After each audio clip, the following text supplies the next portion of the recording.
What's up, old school homies? Today we're going to talk about running with the wave, but this time I'm going to tell you to run with the wave. Okay, this is in relation to being a consumer. This is the type of consumer that I am. You don't have to do what I do, I'm just trying to help you out. But as a consumer, I run with the wave and I try to buy things that other people have. There's a lot of reasons why this was taught to me. It's not even my own ideal. It was my teachers at Wyotech that taught me this.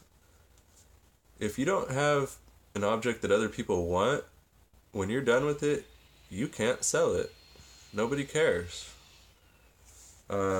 Also, there's not going to be a lot of support for something that is obscure and nobody else bought.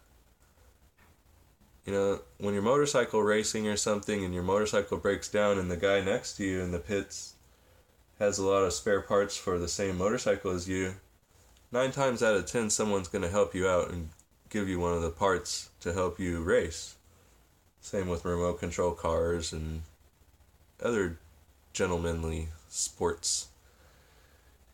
You end up trying to help other people out. As a human being, that's what you do. But once you go against the wave and you're like, hey everybody, I got this thing that's better than yours, right?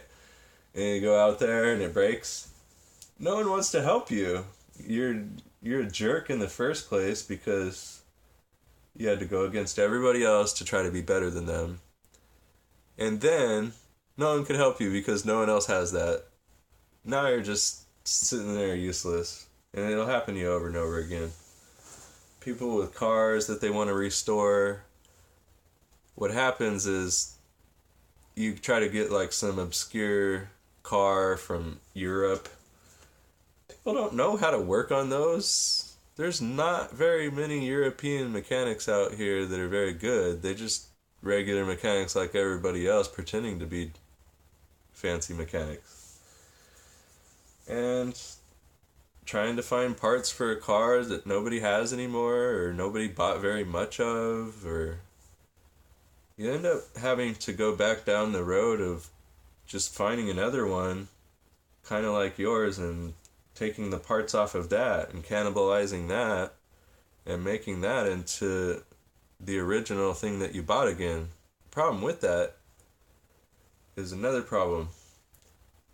It's going to break again in the same exact spot as the last one. And there's not a lot of development on things that never ended up being popular. Things that were popular get developed more. They get more years. They get another year to come out and revise what they gave to you. Most cars that are just put out their first year, no matter if it's now or 1950, the car doesn't always work very good on its first year. It takes a few years to develop a car. It takes a lot of years to develop a computer. Everything. Programs. Electronic devices. Everything is better if you go with a quality mainstream object. And another thing they taught me was to buy things that you could have replaceable parts on. So if it is a quality object, there'll be a support group for it. There'll be parts you can buy for it. If it's obscure and it's lost to the sands of time, it's for a reason. People don't like it anymore.